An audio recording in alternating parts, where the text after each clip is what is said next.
Hello, my dear student friends. I hope you all are fine and I hope you all are studying.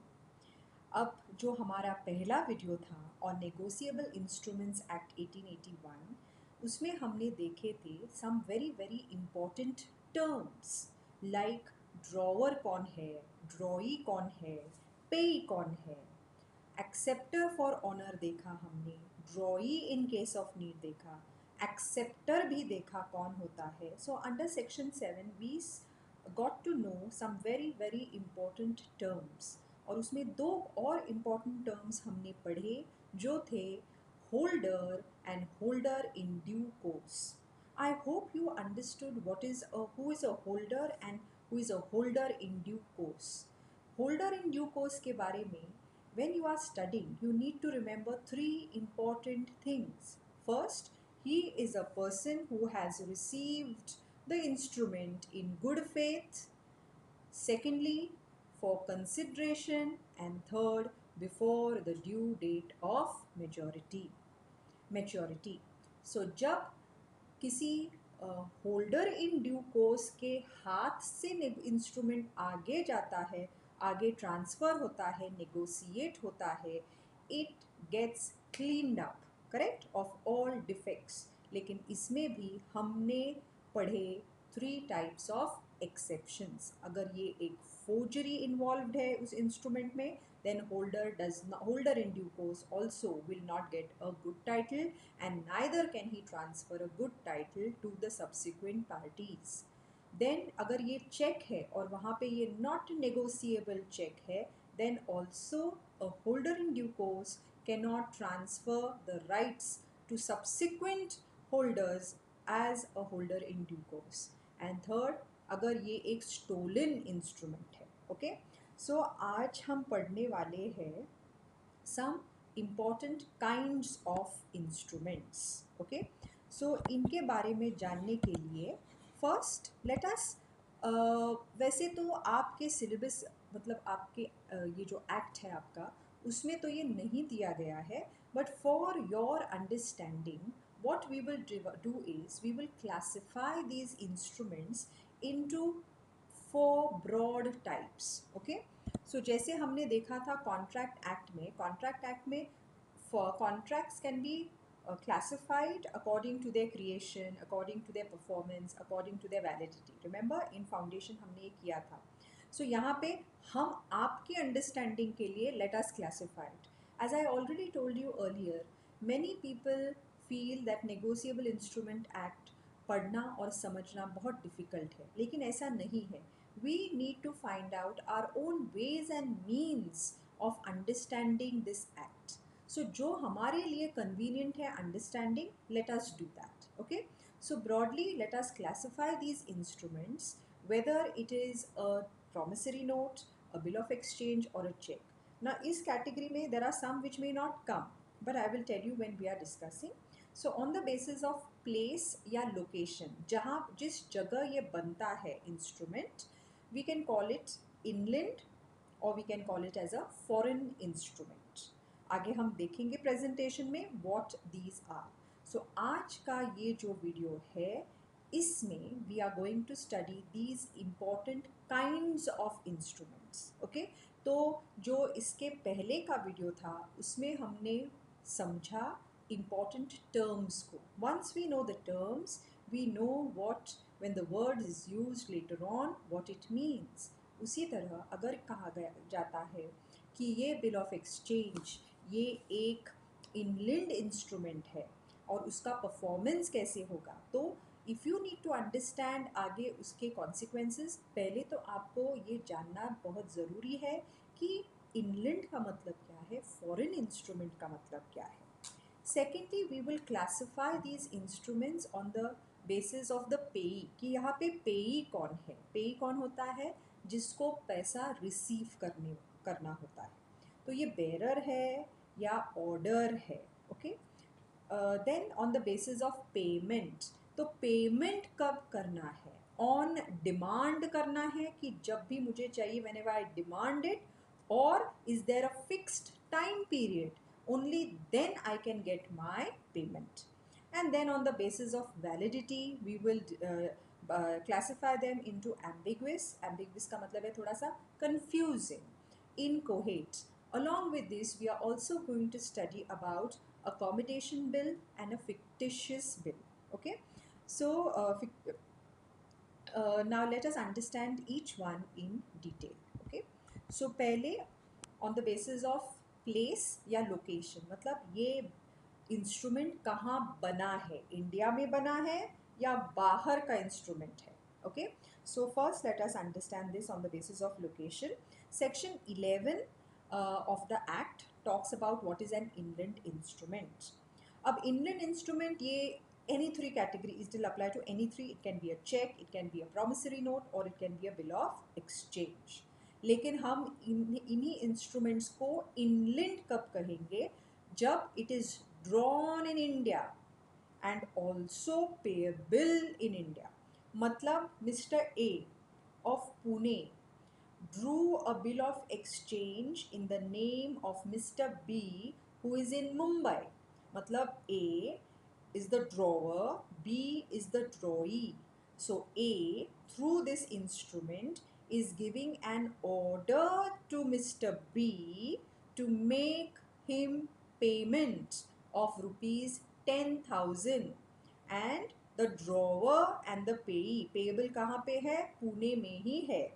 So यहाँ पे क्या हो रहा है? The bill is made, the instrument is made in India. In Pune, you can say drawn on a person who is in Mumbai. It can be paid to the person in Pune. It can be paid to a person in Delhi, in Bangalore. So यहाँ पे ऐसे instrument को हम कहेंगे inland instrument, जो made यहाँ पे है, इंडिया में ड्रॉन है और पेएबल भी यहीं पे है.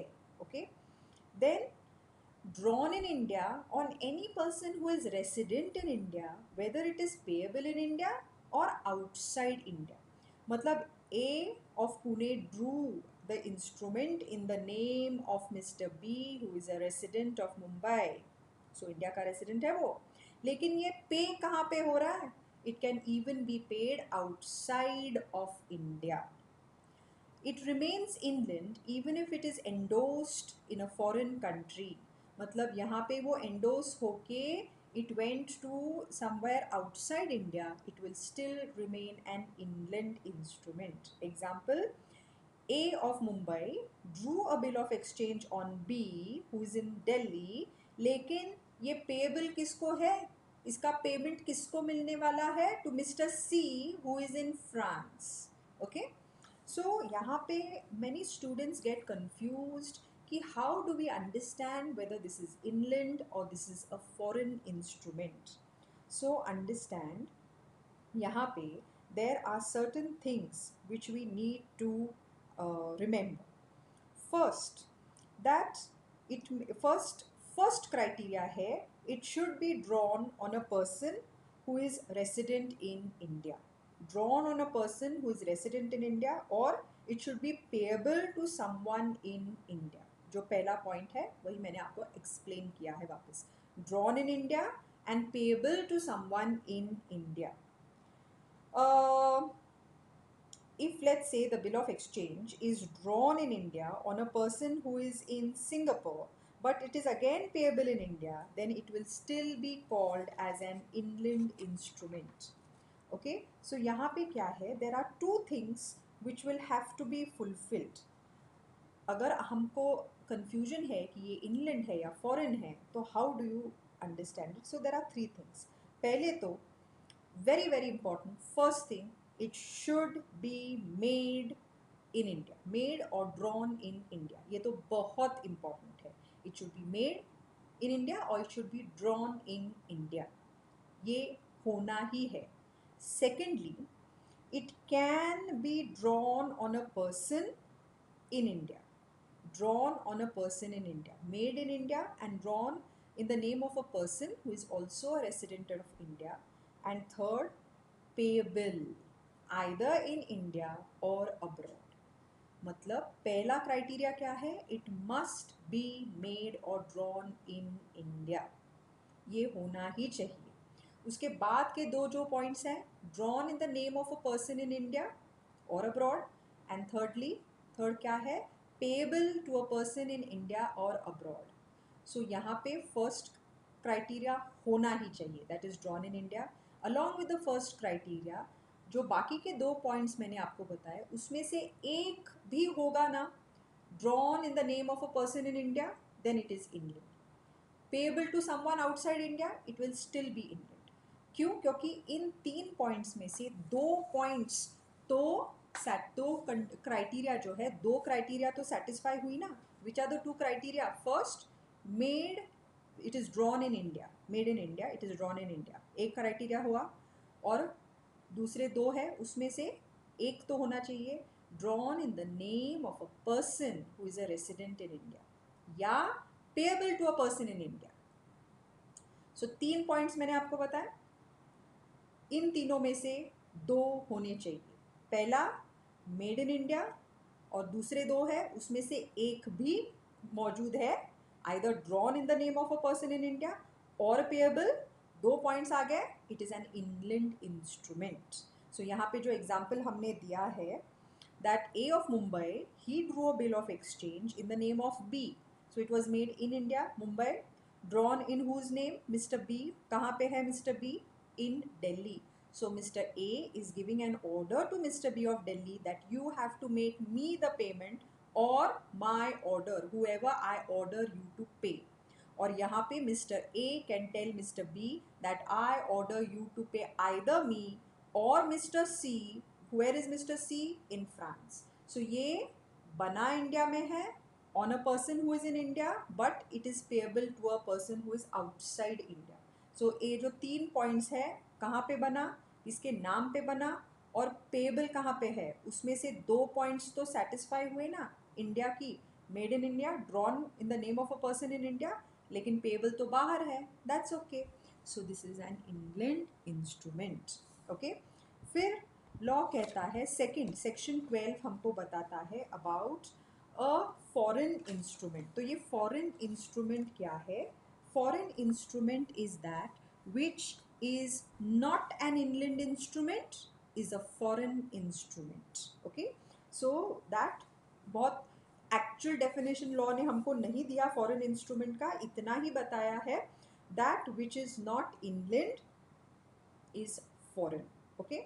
सो जो भी bills which are drawn outside, which outside of India, drawn outside India, either made payable outside India or drawn on a person who is resident outside India. तीनों बाहर, drawn outside India, in the name of a person outside India, payable to a person outside India. तो पूरा का पूरा ये foreign instrument बन चुका है।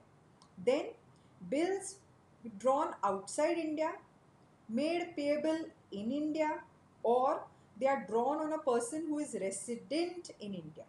लेकिन यहाँ से एक क्राइटेरिया मिसिंग है, इंपॉर्टेंट क्राइटेरिया कौन सा? Drawn outside India, it is made outside India, payable to a person who is in India, ये भी हो सकता है, लेकिन ये होगा एक फॉरेन इंस्ट्रूमेंट। सो यहाँ पे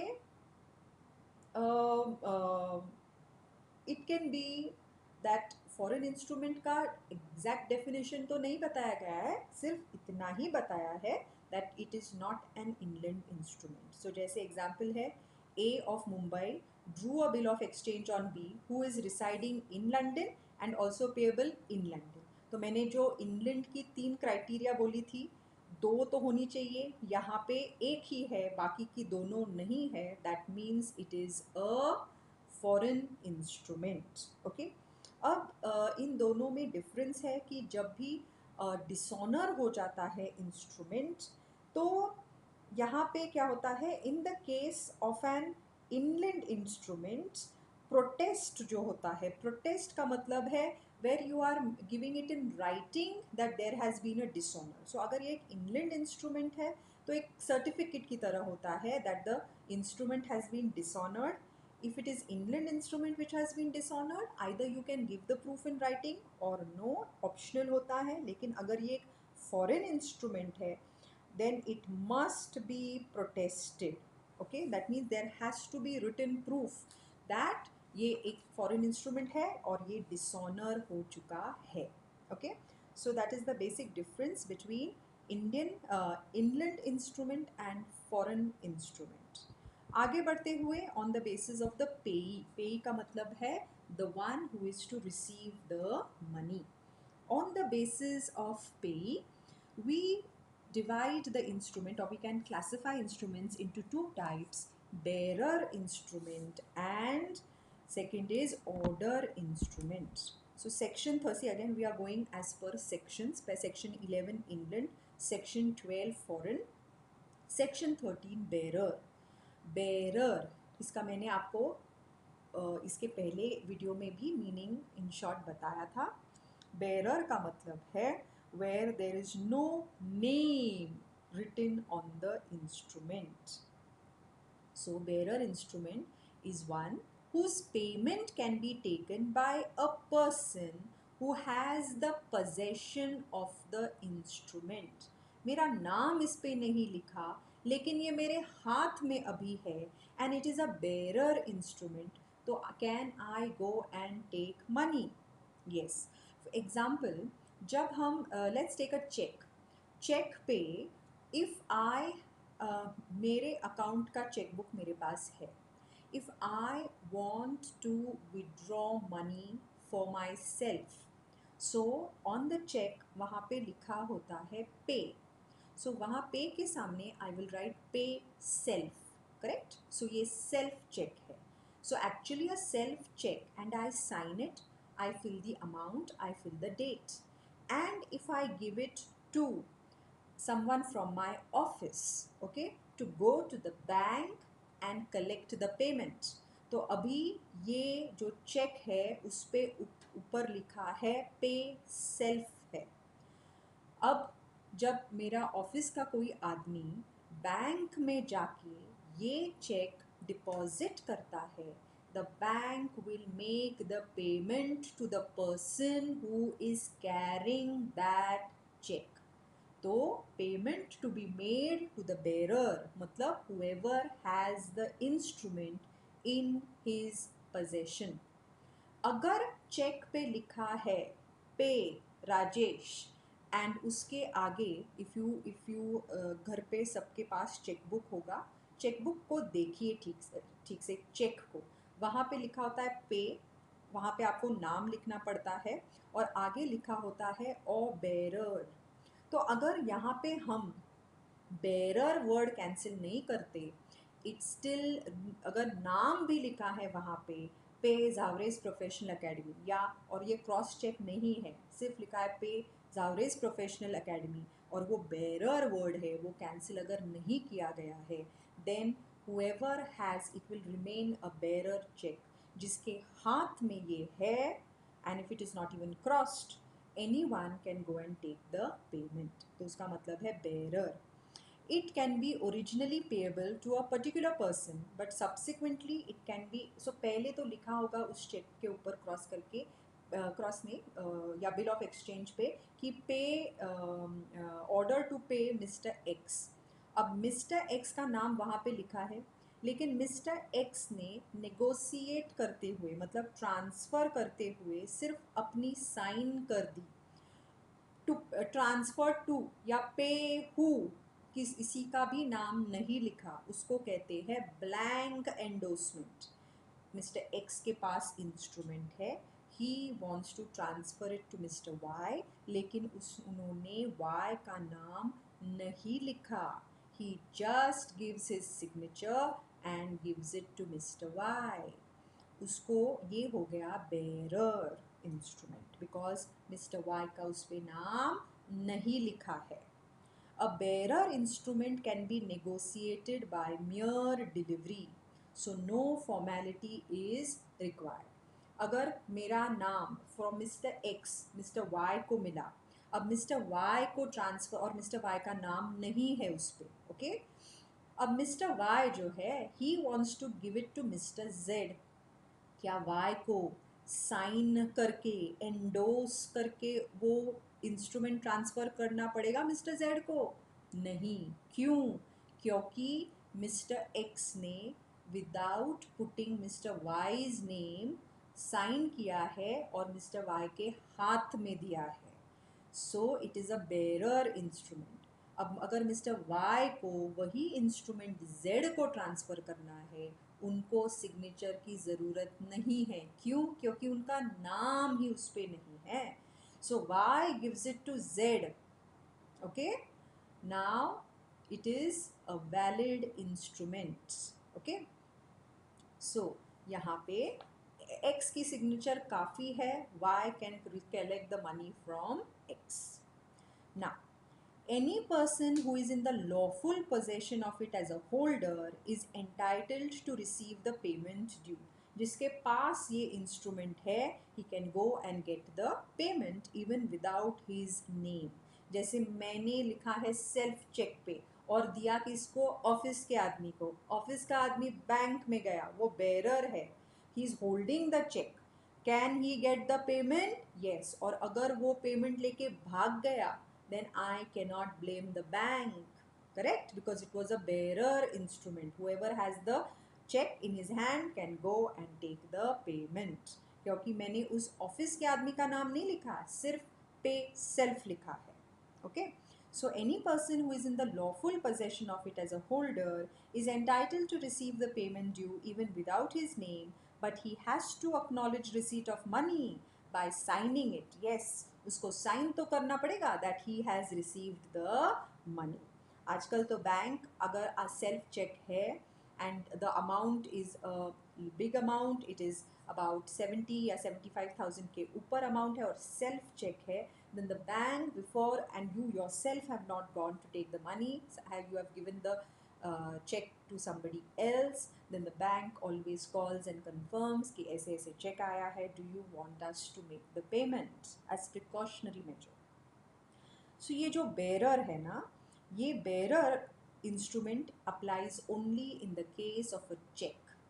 इसके पहले हमने जो किया inland and foreign, it is applicable to all the three types, bill of exchange, promissory note and cheque. लेकिन in case of bearer, only a check can become a bearer instrument. And do you remember why bill of exchange and promissory note cannot be a bearer instrument? They can only be order. पिछले video में मैंने आपको ये बताया था that as per section 31 of the RBI Act जो हमने किया है उस 1934 का, उसमें जो section 31 है उसने by that section the words for promissory note and bill of exchange payable to bearer, ये words redundant हो चुके हैं. मतलब RBI says that bill of exchange and promissory note cannot be made payable to bearer. So what can be made payable to bearer? Only a check. Okay, so there are either you don't write the name of the person to whom you are transferring it, it becomes a bearer instrument, and bearer instrument it can be made in another way. अगर जो last endorsement है ना वो blank है, then also it becomes a bearer instrument. अब blank endorsement, full endorsement क्या होता है, we are going to do ahead. Okay, next इसके बाद है हमारा ऑर्डर. बेरर इंस्ट्रूमेंट के बाद है ऑर्डर इंस्ट्रूमेंट. ओके, अब ये ऑर्डर इंस्ट्रूमेंट क्या होता है? Actually if you go to see, it is the opposite of bearer instrument. यहाँ पे order instrument is one which is express to be payable to order. मतलब वहाँ पे किसको पेमेंट देना है उसका नाम मेंशन्ड होता है. सो अगर seller bill of exchange draw कर रहा है बायर के नाम पे, he is ordering the buyer that you have to pay me और माई ऑर्डर, मतलब whoever I order you to pay. और अगर ये सेलर बायर इसको एक्सेप्ट करता है और सेलर यही बिल ऑफ एक्सचेंज ट्रांसफ़र करता है मिस्टर सी को, तो buyer now will have to pay mister C. अगर mister C before maturity transfer करता है मिस्टर डी को, then buyer will have to pay Mister D. That is order. Okay, then it is expressed to be payable to a particular person and can be further transferred. So either the seller says you pay me, or my order means whoever I order you to pay. It can be C, it can be D, it can be E, how many ever times it gets transferred. It can be further negotiated by endorsement and delivery. So अगर वहाँ पे लिखा है seller ने that I order you to make the payment to me or order, so वहाँ पे seller का नाम लिखा गया है, correct? So यहाँ पे अगर seller को transfer करना है ये bill of exchange to Mr. C, he will have to write over there transferred to Mr. C. अब यहाँ पे ये एंडोर्समेंट की ज़रूरत क्यों है? बिकॉज मिस्टर एस का सेलर का नाम है, so he can not just give the delivery to mister C because उस पर मिस्टर सी का नाम नहीं है, correct? So he will have to endorse it and then give it to C. अगर वो सी का नाम उस पर लिखते हैं, then Mr. C, when he has to transfer it to Mr. D, will again have to endorse and transfer it, yeah, deliver it to Mr. D. Okay, then so यहाँ पे क्या है, ऑर्डर इंस्ट्रूमेंट पे अगर किसी एक आदमी का नाम लिखा है, then only that person can get the payment. Okay, so जिसका नाम वहाँ पे लिखा है, that person will receive the payment. So यहाँ पे हमने पढ़े 4 types on the basis of place or location, inland, foreign, on the basis of the payee, ये bearer हो सकता है, पेमेंट किसको है, इसका नाम लिखा है या नहीं लिखा है. ओके, सो बेरर जिसके हाथ में है can take the payment. Bearer is only a cheque, not a promissory note, not a bill of exchange. Order instrument, whoever I order you to pay, you will have to pay that person. So जिसका नाम है, whoever I order you, only that person can receive the payment. जिसके हाथ में है उसको payment नहीं है, जिसके नाम पे है उसको पेमेंट मिलेगा. Then on the basis of payment, payment करना कब है, correct? So on the basis of when payment has to be made, we will classify these instruments into 2 types: payment on demand and payment जिसको हम कहते हैं time instrument. So a promissory note or a bill of exchange in which no time for payment is expressed, उसमें time नहीं लिखा गया है. Okay, this it is expressed to be payable, so मतलब एक specific date mention की गई नहीं है.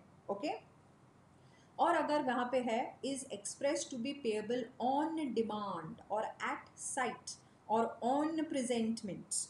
सो यहाँ पे अंडरस्टैंड दीज वर्ड्स, इस ये वर्ड्स भी हमको बाद में डिटेल में करने हैं. ऑन डिमांड, अगर वहाँ पे लिखा है payment on demand, so what is payment on demand? जैसे cheque, cheque is always payable on demand. So आपके पास आपने फीस का चेक ZPA को दिया, साइन करके, अमाउंट भर के, डेट डाल के. अब ZPA के पास आपका चेक आ चुका है. Now ZPA can take the money, can go for its payment, can take the payment at any time, whenever it wants, within 3 months of the date of issue of check. ZPA जब भी bank में check deposit करेगा, the payment will have to be made to ZPA. So आपने अगर आज दिया check, तो आज अगर वो बैंक में भर दिया, so you will have to make the payment today. अगर हमने एक हफ्ते के बाद उसको प्रेजेंट किया, हम हमारे डिमांड पे, if we make it, if we go to the bank and ask for the payment after a week, you will have to make the payment, मतलब your bank will have to make the payment after a week. So check is always on payable on demand, correct? Then of course अगर आप कहते हो post dated check का क्या है, तो post dated check में आपने तो डेट लिख के दी है ना, so you can not go before that date. अगर आपने पोस्ट डेटेड चेक पे डेट दी है 15 जून का है, तो 15 जून के पहले तो हम पेमेंट ले ही नहीं सकते, और 15 जून के बाद 3 महीने तक the cheque is valid. So at that time we can go after 15 June, within 3 months, anytime on demand we can take the payment. Okay, then that is payable on demand. Now what is site? Payable eight site, payable eight sight का मतलब है whenever that instrument is shown the payment will have to be made. So अगर ये bill of exchange है या promissory note है, specially promissory note भी है अगर, तो इफ वहाँ पे लिखा है I promise to pay you this much amount of money at sight, at sight का मतलब है जैसे ही या 10 days आफ्टर साइट. सो आप जब भी मेनली तो not even promissory note, if you go to see bill of exchange, अगर यहाँ पे लिखा है at sight 10 days from sight or at sight, so जब भी आप जो एक्सेप्टर है उसको ये दिखाओगे तो यू द एक्सेप्टर दैट मतलब drawee will have to make the payment, because वहाँ पे लिखा है at sight, payment at sight. So जब भी आप जो होल्डर है वो ड्रॉई के मतलब एक्सेप्टर के पास ये उसको दिखाता है साइट, तब पेमेंट करना पड़ेगा. और अगर वहाँ पे लिखा है पेबल 10 days आफ्टर साइट, तो अगर 10 days आफ्टर साइट लिखा है and I go and I am the holder of the instrument, I go and show it to the acceptor today, okay, तो और उसने डेट वहाँ पे लिख दी, आज की तारीख लिख दी 4th of May 2020, ओके. अब साइट कब है, कब दिखाया मैंने उसको 4th May 2020 को. अब वहाँ पे लिखा गया है पेबल, इसका पेमेंट कब मिलेगा 10 days आफ्टर साइट, तो 10 दिन के बाद I will receive the payment. 10 days from when, 4th of May, correct. And on presentment, अगर यहाँ पे लिखा है पेबल ऑन प्रेजेंटमेंट, मतलब जब भी I go to present it for payment the payment will be made, okay. So इस पे स्पेसिफिक टाइम पीरियड नहीं दिया गया है, okay. So a cheque is as I said is always payable on demand. So demand instrument वो होता है जिस पे स्पेसिफिक टाइम एक्सप्रेस्ड नहीं है, ओके. तो ये पेएबल ऑन डिमांड हो सकता है like a cheque, on at sight होता है जैसे दिखाया पेमेंट मिल गया, या ऑन प्रेजेंटमेंट जब भी अगर उसमें ऑलरेडी लिखा है इंस्ट्रूमेंट के कि payment will be made on presentment, तो जब भी आप उसको प्रेजेंट करोगे ऑन फॉर पेमेंट, वो आज है, कल है, एक हफ्ते के बाद है, payment will have to be made. Why like this? Because one day 10th May ऐसी डेट वहाँ पे मेंशन नहीं है, okay. Then again next very very simple है टाइम इंस्ट्रूमेंट. अब ये टाइम इंस्ट्रूमेंट क्या होता है? Obviously that which is payable some time in the future, मतलब क्या इसके ऊपर डेट है, some time mention, exact date नहीं लेकिन कुछ तो मेंशनड है टाइम के बारे में. Answer is yes.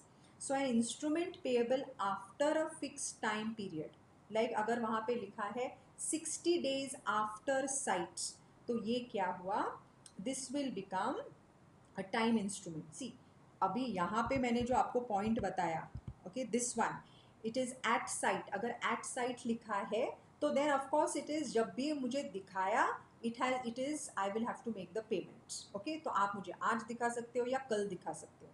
लेकिन अगर वहाँ पे लिखा गया है 10 days आफ्टर साइट, जो मैंने आपको अभी when I was explaining this slide I told you that 10 days after site, तो यहाँ पे 10 days का टाइम पीरियड मेंशन्ड है. सो इसका पेमेंट कब आएगा? 10 days after you show me. So now this has become a time instrument, okay. So अगर यहाँ पे लिखा है 60 days आफ्टर साइट, मतलब if you show it to me today 60 days after this time period, okay. लेकिन यहाँ पे कब आप मुझे दिखाओगे ये डेट मेंशन नहीं है, लेकिन जिस दिन दिखाओगे उसके बाद 60 days के अंदर 60 days में I have to make you the payment.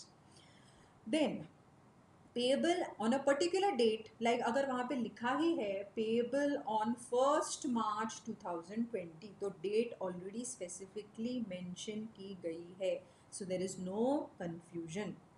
Payable on the happening of a certain event. अब यहाँ पे इवेंट क्या है? सर्टेन इवेंट है. इसका मैंने आपको पहले वीडियो में बताया है, ओके. द यहाँ पे क्या किया गया है, उन्होंने कहा है दैट जो इवेंट है वो स्पेसिफाइड है. सो इफ़ यहाँ पे लिखा है I promise to pay mister B 20,000 rupees 5 days after the marriage of mister C, तो क्या ये एक वैलिड प्रॉमिसरी नोट है? Answer is no. आप कहोगे क्यों?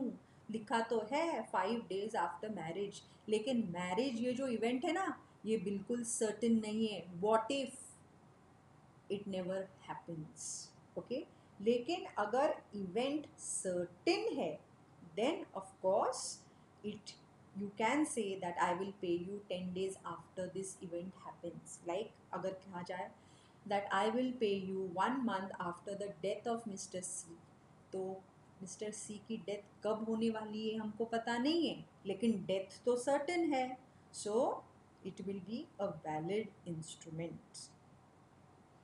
Check is not a time instrument, it is as it is always payable on demand. So it is a demand instrument and it is not a check, it is not a time instrument. Okay, because why we will, अगर आप कहते हो कि नहीं लेकिन मैंने check के ऊपर डेट डाली है 4 मई की, 4 मई की डेट डाली है, तो I can go and take the payment on 4th और I can go and take it on 5th, मतलब within 3 months I can take it any time, whenever I go I will get the payment. Okay, वो तो date क्यों डाली जाती है? Because 3 months के बाद वो एक स्टेल चेक बन जाता है, then it is invalid, you cannot get money on that cheque. लेकिन चेक ऐसा है जो जब भी आप बैंक में जाते हो और उसको डिपॉजिट करते हो आपको पैसा मिलेगा। That is why it is a demand instrument and not a time instrument. Then on the basis of validity we will divide the instruments into ambiguous as well as inchoate. अब ये ambiguous instrument क्या होता है? Section 1718 deal with ambiguous। Ambiguous ये जो word है इसका मतलब है अनसर्टेन, मतलब confusing, more than uncertain, confusing. Okay, so ambiguous instrument is in such a form that it can be treated either as a promissory note और it can be treated as a bill of exchange. Cheque में तो कोई confusion है ही नहीं, you know it is a cheque means it is a check, तो कोई confusion की बात ही नहीं। लेकिन why it is called ambiguous? Because you can either take it as a promissory note or it can be treated as a bill of exchange। लेकिन यहाँ पे ये बात जानना बहुत ज़रूरी है that if you treat it, मतलब if the holder treats it as a promissory note then he will have to treat it as a promissory note, then he cannot say नहीं नहीं लेकिन मुझे rights मिलेंगे इसके of a bill of exchange। So you cannot do that. If you take it as a promissory note then it will continue as a promissory note. अगर आप कहते हो नहीं this is in the form of a bill of exchange then you cannot say that no this is a promissory note. Okay, so once the holder exercises his option he cannot later fall back on it। and यहाँ पे क्या होता है, why it is a little confusing? because the drawee is the same। like for example अगर SBI का SBI की Pimpri branch या प्राधिकरण की ब्रांच ऑर्डर करती है SBI of Navi Peth branch to make the payment to ICAI, तो यहाँ पे क्या है, बैंक ब्रांचेस अलग है लेकिन SBI ही तो है, so drawer and drawee are the same, so payee अलग होता है यहाँ पे, तो that is why it can be treated as a promissory note or a bill of exchange। Now यहाँ पे I will just give you an example then we will understand it better। Let's take example that आपको group 2 की, intermediate की group 2 की fees देनी है। Okay, ZPA को you have to make the payment for group 2।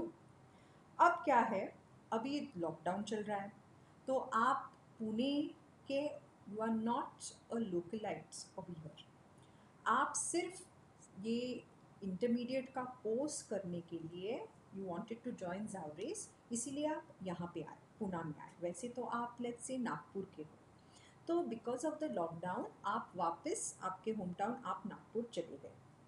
अब आपको fees भरनी है तो ऑनलाइन आपको पैसा ट्रांसफ़र करना है, या लेट्स से दैट आपने डिमांड ड्राफ्ट आपने निकाला, सो आपने क्या किया, आपकी लेट्स से इन नागपुर आपकी जो बैंक है, you have an account in the ICICI bank. Okay, तो आपने क्या किया, आप वहाँ पे गए बैंक में, या और यू टोल्ड द बैंक कि मुझे डिमांड ड्राफ्ट करना है, you want to pay the fees to ZPA, and ZPA कहाँ पे है, पुणे में है।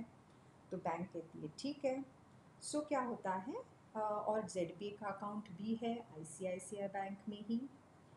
तो जो नागपुर ब्रांच ऑफ ICI है, ICICI, दे नागपुर ब्रांच क्या कर रही है, ऑर्डर कर रही है पुणे के ICI ब्रांच को that make the payment to ZPA। So यहाँ पे बैंक इज द सेम, लेकिन दो अलग अलग ब्रांचेस है।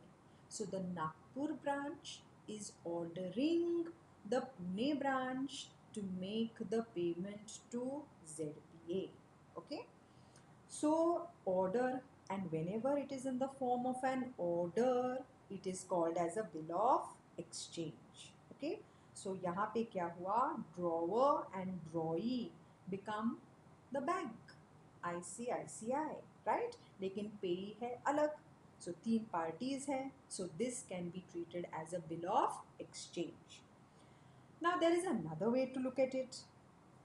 यहाँ पे अगर ICICI is making the payment, तो ICICI is taking the DD, and ICICI की ही दूसरी branch is making the payment.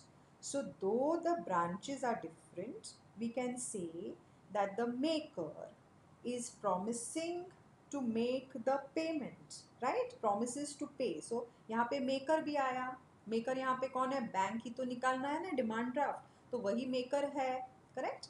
सो यहाँ पे क्या हुआ, now this has become a pro note, मतलब promissory note. So there are two ways you can look at it. Either you can look at it as an order, or you can look at it as a promise where one branch is promising that it will make the payment to the other branch, correct?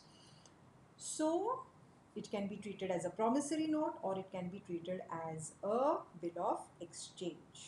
लेकिन law इतना ही कहता है, once you treated as a bill of exchange you can not also treated as a promissory, और once you treated as a promissory note you can not again treat it as a bill of exchange. Okay, so this is a ambiguous instrument, section 17. उसके बाद आते हैं validity, only on the basis of validity incoherent instrument. Incoherent section 20, इसका incoherent का मतलब है incomplete. So incoherent instrument means an incomplete instrument, that is instrument not mentioning the amount payable or the name of the payee. One of them has been left incomplete. You can write the name of the payee, but आपने यहाँ पे क्या किया है, amount की space को blank रख दिया है. Okay? तो यहाँ पे जनरली ये कैस कब होता है, when do you think it happens? It may happen where आप let's say कि you have to make the payment for you have received some services, you have received services from someone, और उसको payment देना है, लेकिन जब आपने उसकी सर्विस रिसीव की तब एग्जैक्टली अमाउंट जो है of the services you have not fix the cost, because वो कहता है कि नहीं इसमें ये भी ऐड होगा वो भी ऐड होगा, सो approximately the cost will come to about 5,000. I cannot tell you definite because ये part है वो part है, और cost of the parts may have gone up, spare parts जैसे आप कहते हैं, तो वो आपको कहता है estimate इतना है, but it may not be exact 5,000, but I can assure you कि 5,000 के ऊपर तो नहीं जाएगा. Okay, so approximately 5,000 होगा. सो यहाँ पे वो स्पेसिफिक नहीं है ना amount, because it is going to be decided in the actual, पूरी की पूरी कॉस्टिंग निकालनी है अभी आपको. So the maker of the instrument जो है उसने साइन तो किया है, लेकिन साइन करके ट्रांसफ़र किया है, लेकिन अमाउंट उसमें अभी तक नहीं डाला है. So when such an incomplete or blank instrument is signed and given, the जो receiver है उसका he can add any amount of it, no, he can add any amount. तो आपको वो कहता है, जो आप जिसने आपको सर्विस प्रोवाइड की है, फॉर एग्जांपल आपने गाड़ी आपकी रिपेयर्स के लिए डाली, तो वो कहता है अप्रॉक्सीमेटली ये पार्ट्स बिठाने हैं, चेंज करने हैं। तो I can not tell you exact, because मैंने अभी मुझे ऑर्डर प्लेस करनी पड़ेगी कंपनी के पास, then the company will send the part, then I will know the exact amount. फिर 2-3 और पार्ट्स हैं जिसकी अमाउंट मुझे अभी पता नहीं है, but let me give you an estimate कि लेट्स से 10,000 तक कॉस्टिंग विल कम, अबाउट 10,000 के ऊपर नहीं जाएगा। ओके, सो यहाँ पे लेकिन he says I need that promise to pay, मतलब आई वांट सम अश्योरेंस कि आप पेमेंट करोगे। सो आप कहते हो ठीक है, ये देखो ये ब्लैंक इंस्ट्रूमेंट है, मैंने I write it, I promise to pay mister B amount of, वहाँ पे मैंने अमाउंट नहीं डाली, वो मैंने ब्लैंक रखी है, because I don't know whether it is going to be 8,000, whether it is going to be 9,000 and 9,050 या 9,500, इसलिए मैंने उसमें अमाउंट नहीं डाली है।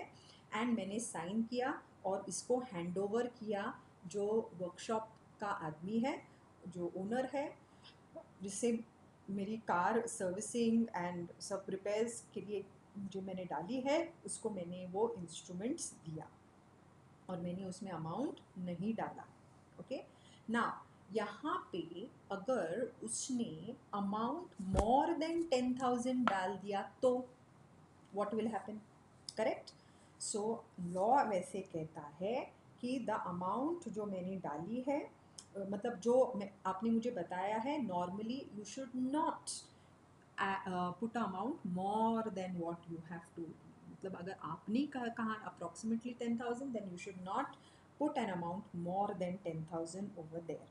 Okay, but so is there any way, but see we cannot know कि आगे का आदमी, हमने तो भरोसे से उसको दे दिया, ठीक है, उसने भरोसे से ले भी लिया, उसने कोई भी चीटिंग नहीं की, उसने अमाउंट वहाँ पे नहीं डाला, उसने ट्रांसफ़र किया किसी और को, और उसने मतलब जो वर्कशॉप ओनर था, he himself is not taking that money, उसने वही इंस्ट्रूमेंट ट्रांसफ़र किया मिस्टर सी को, और मिस्टर सी को बोला कि देखो अमाउंट मैंने भी इसमें नहीं डाला है, लेकिन 10,000 के ऊपर अमाउंट मत डालो।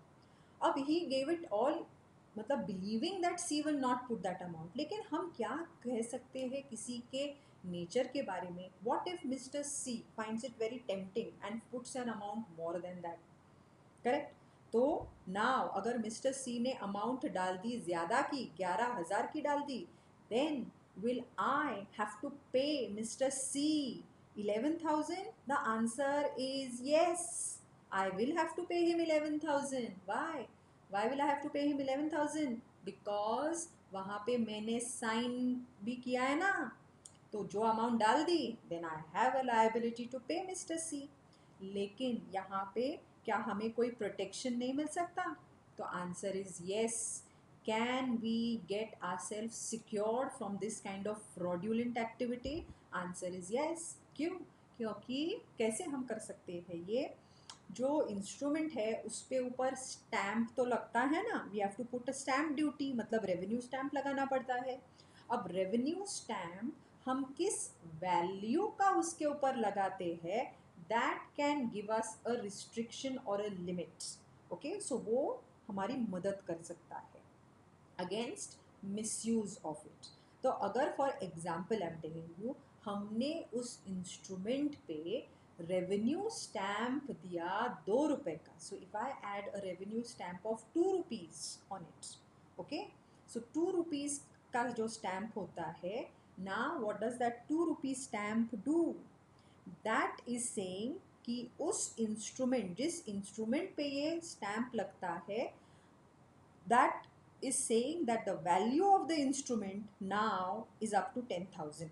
मतलब because of that revenue stamp of 2 rupees, nobody can fill an amount of more than 10,000, because by that stamp I am limiting the value of that instrument to 10,000 rupees. अब now अगर mister C वहाँ पे डालते हैं 11,000, I am not liable to pay. क्यों? क्योंकि मैंने वहाँ पे रेवेन्यू स्टैम्प 2 रुपए का डाला है, और 2 रुपए के revenue stamp authorises only the amount of 10,000 का transfer. Okay, so that is an inchoate instrument. Okay, so यहाँ पे the person who is signing the instrument is liable to pay the holder and the holder in due course. तो अगर जो workshop का owner है उसने मुझे बताया कि 10,000 के अंदर ही होगा आपका bill, and actual bill came to 8,000. Okay, अब मैंने ब्लैंक छोड़ा अमाउंट की जगह और मैंने ये बिल हैंड ओवर कर दिया, इट्स अ प्रॉमिसरी नोट, मैंने ये हैंड ओवर किया वर्कशॉप के ओनर को. अब वर्कशॉप के ओनर ने भी उसके अंदर प्राइस नहीं डाली, अमाउंट नहीं डाली, और उसने क्या किया, उसने यही प्रॉमिसरी नोट इंस्ट्रूमेंट ट्रांसफ़र किया मिस्टर सी को. अब मिस्टर सी ने वहाँ पे डाल दिया अमाउंट 9,000 रुपीज़. ना actually I had to pay the workshop owner only 8,000, लेकिन उसने अमाउंट डाले बिना ट्रांसफ़र किया सी को विद द इंस्ट्रक्शन कि इसके ऊपर रेवेन्यू स्टैम्प 2 रुपए का है, you can not fill in more than 10,000.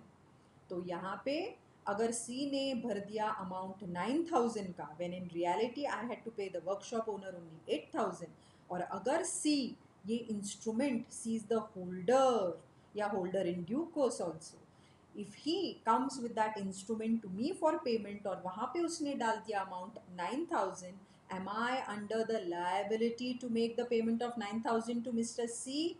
Yes. Why? Because उसमें मेरी signature है, correct? And it is coming within 10,000, मतलब रेवेन्यू स्टैम्प के वैल्यू के भी अंदर आ रहा है. It is my liability to make the payment to C of ₹9,000. लेकिन यहाँ पे तो मुझे नुकसान हुआ 1,000 का. I was supposed to pay the workshop owner only 8,000. Can I recover this 1,000 rupees from the workshop owner? Answer is yes. Okay. So यहाँ पे there is one thing which we need to understand here is that अगर I now यहाँ पे if I have to be made liable, मैंने promissory note sign करके amount नहीं डाली और ट्रांसफ़र किया वर्कशॉप ओनर को, उसको दिया, उसने ट्रांसफ़र किया सी को, अगर लायबिलिटी होनी है ना मेरी to make the payment, then it has to be delivered to the other person ना. मतलब I give it to the workshop owner transferred it to mister C, उसने डिलीवर किया, उसने सिर्फ अपने ड्रॉर में नहीं रखा कि मैंने without filling the amount sign करके मैंने उसको दे दिया. ओके, टू कीप, उसने ट्रांसफ़र नहीं किया सी को बाय डिलीवरी, उसके ड्रॉर में वो इंस्ट्रूमेंट पड़ा है, मिस्टर सी आता है, उसके ड्रॉर से ये इंस्ट्रूमेंट निकाल के ले जाता है. अब यहाँ पे now am I liable to pay mister C? No. क्यों? बिकॉज मिस्टर जो वर्कशॉप ओनर है उसको मैंने ये दिया था, उसने डिलीवर नहीं किया है मिस्टर सी को, मिस्टर सी ने ड्रॉर से लिया है उसको, then I do not have that liability over here.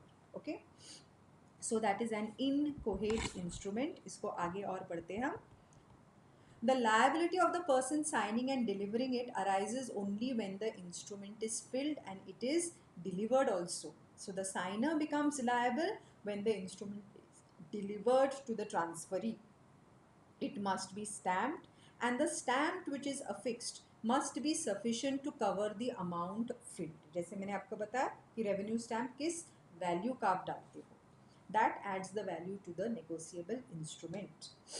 The person who completes it cannot himself become a holder in due course. Only the recipient from him can become a holder in due course if he receives it in good faith and for value. So अगर मैंने ये incoherent instrument दिया है वो workshop owner को और उसने amount डाल की, he completes it and then he transfers it to C, then Mr. C has taken it in good faith, has taken it before maturity, and for consideration Mr. C बन जाएंगे holder in due course. The person whom I gave it to, he does not become a holder in due course because उसको ये पता है कि amount भरी हुई नहीं है, तो उसका रेसिपिएंट, वो जिसको ट्रांसफ़र करेगा, that person becomes a holder in due course. Okay, then अब टू क्लासिफिकेशन मैंने पहले आपको जो स्लाइड दिखाई थी उसमें मैंने इतने कवर किए थे, लेकिन there are two more types of instrument which we need to understand. Accommodation bill. अब ये अकोमोडेशन बिल क्या होता है?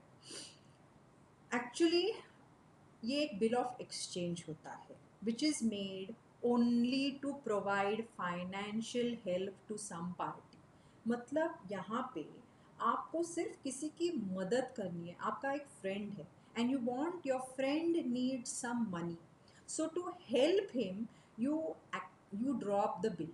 नाउ नॉर्मली हम बिल कैसे कब करते हैं? So like as I been telling you one example so that you understand it properly.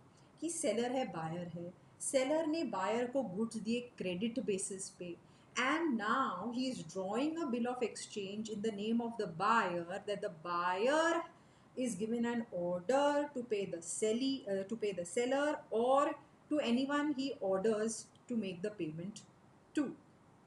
तो यहाँ पे क्या है, सेलर ड्रॉ कर रहा है bill for in return for the goods which he has given on credit, and the buyer is going to make the payment for the goods which he has received. तो यहाँ पे क्या है, there has already been exchange of consideration. लेकिन accommodation bill थोड़ा सा अलग क्यों है? बिकॉज यहाँ पे आपके फ्रेंड को पैसे की ज़रूरत है. For example, so your friend comes to you and says मुझे पैसे चाहिए, तो आप कहते हो ठीक है आई कैन गिव यू. तो यहाँ पे you have not got anything from your friend but you are ready to give the money and your friend draws a bill of exchange in your name, when in reality आपको उसको you are under no obligation. Like in the case of a buyer ने goods receive किए credit पे, so he has an obligation to pay the seller. यहाँ पे कोई भी obligation नहीं है, okay?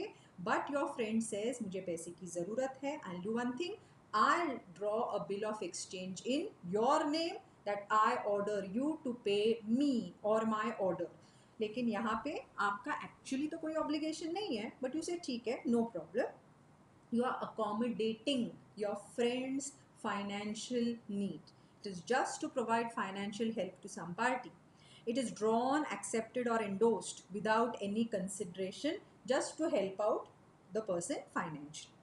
जो दो पार्टीज होती है, द वन हु साइंस और एक्सेप्ट्स द बिल, मतलब in this example between you and your friend, you are the one who is accepting, correct? So you are called as the accommodating party, and the one who has been accommodated, that is your friend, he is called as accommodated party. So यहाँ पे we are taking the example of you and your friend. Your friend requires some financial help. Your friend comes to you and tells you I need some money, और वो कहता है मैं bill of exchange draw करता हूँ, तो उस bill को हम कहते हैं अकोमोडेशन बिल. अब you are going to provide money to your friend, in return you are not going to get anything. Matlab in return for what? He's going to repay the money to you, but you are under no obligation like that, okay? You did not have to make the payment to him, you are just helping him out. So you become the accommodating party and your friend becomes the accommodated party. The accommodated party, that is your friend, will himself pay the bill on maturity. वही पे करने वाला है, लेकिन अभी ये सिर्फ नाम के लिए कह रहा है that we will drop this bill, and he will indemnify the accommodating party for any payment which, और अगर उसने ये ट्रांसफ़र किया ये बिल, आपके फ्रेंड ने आपके नाम का जो ड्रॉ किया था उसने यही बिल ट्रांसफ़र किया मिस्टर सी को, ओके? तो यहाँ पे मिस्टर सी पढ़ते हैं ड्रॉई किसका नाम, आपका नाम देखते हैं और आपके पास चले आते हैं पैसे के लिए, और आप कहते हो ठीक है मेरा फ्रेंड है ना, तो आपने उस सी को पेमेंट कर दिया. अब आपको तो कोई ऑब्लिगेशन नहीं था, करेक्ट? तो आप ये तो सिर्फ एक अकोमोडेशन बिल था, लेकिन आपने तो सी को पैसा दे दिया ना. Now your friend will indemnify you for any payment which you may have made in respect of the bill, okay? So वैसे देखा जाए तो जो in all respects accommodation bill is very similar to any other bill of exchange, okay? तो वैसे देखा जाए तो there is nothing apparent, there is nothing obvious which is distinguishing it from the ordinary bill of exchange. तो यहाँ पे जो example मैंने आपको बताया कि आपको फ्रेंड को पैसे की ज़रूरत थी, he comes to you, he says I'll draw a bill of exchange in your name that you are paying the money to me, and you say okay, you're the accommodating party, he's the accommodated party, और आपका friend ये transfer करता है सी को। अब जब सी देखता है आपका नाम, वो आपके पास आता है पेमेंट के लिए। अब आप कहते हो उसको कि देखो ये एक अकोमोडेशन बिल है, actually primary liability to pay मेरी नहीं है, though my name has been mentioned in the drawee, you can go and collect the payment from the drawer himself. So now he comes to, the C goes to your friend will make the payment। तो आपकी तो कोई भी liability नहीं है, okay.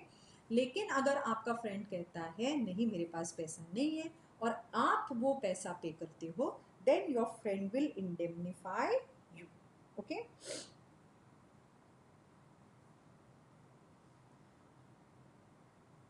Then, so this is accommodation bill, okay। So we are where it is in the form of a bill of exchange, but it is to help someone whom you know who is in need of money, okay। Then we have fictitious bill। अब ये fictitious bill क्या है? Fictitious bill का मतलब है it is a bill of exchange in which the name of the drawer or the payee or both, दोनों के नाम, ड्रॉअर का नाम भी या पेई का नाम या दोनों के नाम fictitious है। अब fictitious का मतलब क्या है? Fictitious मतलब the person, fictitious means person who is actually not in existence। जब हम कहते हैं like character like Sherlock Holmes, अब शर्लक होम्स ये इमेजिनरी कैरेक्टर है, it is a fictitious character, it is made out of imagination, ऐसा actual character कोई भी नहीं है, okay. So fictitious person who is not in existence, या pretended person that is in existence but he never intended by the parties to be the drawer or the payee of the bill of exchange। वो ऐसा एक आदमी है, लेकिन he is in existence but he never intended by the parties or to be the drawer or the payee, okay। So अगर ये एक fictitious bill है, understand fictitious मतलब उस बिल में जो ड्रॉवर है, so if I am the drawer, I am writing over there, I my name order mister B to make the payment to me. लेकिन सो यहाँ पे क्या है, मैंने अपना नाम लिखा, I am a person and I have existence and I am existing in my own name, okay. लेकिन यहाँ पे अगर मैंने लिखा I and I write some name, any random name which comes to my mind, और उस नाम का कोई आदमी है ही नहीं, लिखा तो मैंने है लेकिन I am writing it for a person, I Sherlock Holmes order mister so and so, mister Mehta to pay me Sherlock Holmes an amount of so much. अब ये Sherlock Holmes actually is a fictitious character, ऐसा there is no person, okay। So that is called as a fictitious bill। So if अभी देखो इसमें और क्या मज़े की चीज़ है, अगर मैंने ऐसा बिल किया, I drop a bill, I Mr. Sherlock Holmes order Mr. Mehta to make a payment of 10,000 to me or my order, okay। अब ये मैंने मिस्टर मेहता के पास भेज दिया। अब मिस्टर मेहता को पता है कि ये बिल तो बनाया है मैंने ही, लेकिन नाम किसका डाला है? शर्लक होम्स का, जो एक फिक्टिशियस कैरेक्टर है। अब मिस्टर मेहता को पता है, correct, that this is drawn bye me but in a fictitious name. अब मिस्टर मेहता क्या करते हैं, जान के भी इस बिल को एक्सेप्ट करते हैं, knowing that it is drawn by a fictitious character, उसको एक्सेप्ट करके अपनी साइन देते हैं, accepted to pay mister Sherlock Holmes amount of 10,000। अब मैंने क्या किया, एक्सेप्टेंस के बाद ये बिल आया मेरे पास, मैंने ये ट्रांसफ़र किया मिस्टर सी को। अब मिस्टर सी ने ट्रांसफ़र किया मिस्टर डी को। अब मिस्टर डी गए मिस्टर मेहता के पास पेमेंट के लिए, as the last holder he went to mister Mehta and said देखिए आपने तो एक्सेप्ट किया payment, Sherlock Holmes to pay, now here यहाँ पे लिखा है ना कि he is going to pay Sherlock Holmes or his order. तो order है C and D को transfer हुआ है, तो D जो कहता है D has every right to go to mister Mehta से, आपकी साइन है, मुझे बिल दे, मुझे पैसा दे दो. अब मिस्टर मेहता कहते हैं अरे नहीं नहीं, शर्लक होम्स तो एक फिक्टिशियस कैरेक्टर है, ऐसा तो कोई आदमी एग्जिस्टेंस में है ही नहीं. तो फिर if he denies, mister Mehta says he denies to make the payment, can mister D treated as a dishonour and will mister Mehta have to pay? Yes. Why? Because अगर उनको पता था कि ये फिक्टिशियस कैरेक्टर है, ये एक फिक्टिशियस बिल है, तो उन्होंने एक्सेप्ट क्यों किया? The fact that he accepted to make the payment, now he is liable to make that payment to Mr. D. Okay, so if fictitious bill is accepted by the drawee, then the holder in due course of the bill, like in our case Mr. D, can he recover the amount due on it from such a drawee? Yes, if he can prove that the signatures of the supposed drawer and the first endorser match. मतलब जो पहला drawer था, और अगर मैंने लिखा है I Sherlock Holmes order mister Mehta to make the payment of ₹10,000 to me और माई ऑर्डर, करेक्ट, और मैंने साइन किया. Now if I am the first, who am I am the drawer, right? And I have drawn it in the name of Mr. Sherlock Holmes, right? Drawn it in the name मतलब I have signed it in the name of Mr. Sherlock Holmes. अब अगर मुझे ये bill, fictitious bill, transfer करना है mister C को, तो मुझे वहाँ पे लिखना पड़ता है ना, एंडोस करना पड़ता है ना, transfer to mister C, and I will have to sign it as my self. No, I will have to sign it as mister Sherlock Holmes, correct.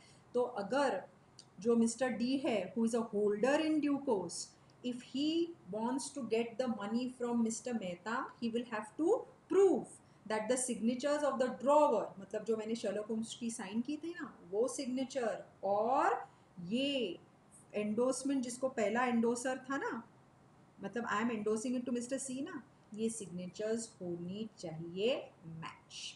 अगर ये मैच हो गई, then mister Mehta will be liable to पे.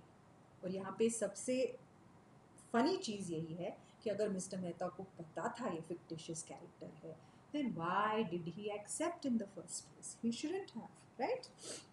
So these are the some of the important types of instruments. जो see main 3 ही instruments हैं under section 13. What does it say about negotiable instrument? That negotiable instrument means promissory note, bill of exchange and check. section 4, section 5, section 6. लेकिन ये promissory note, क्या ये एक demand instrument है, क्या ये एक ऑर्डर इंस्ट्रूमेंट है, ये कैसा इंस्ट्रूमेंट है? ये चेक एक डिमांड इंस्ट्रूमेंट है. So these 3 instruments can be any of these type. Like a bill of exchange can be fictitious, it can be an accommodation bill, correct?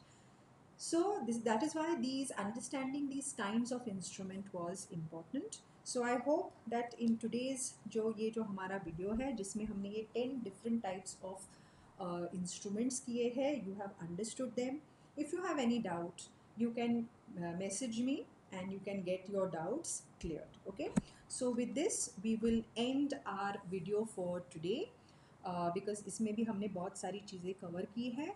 Then next video we will go on to the parties. Okay, so I hope you have understood, and wait for the next video. So through these series of videos we are going to be completing our study of the entire Negotiable Instruments Act. Okay, so thank you everyone.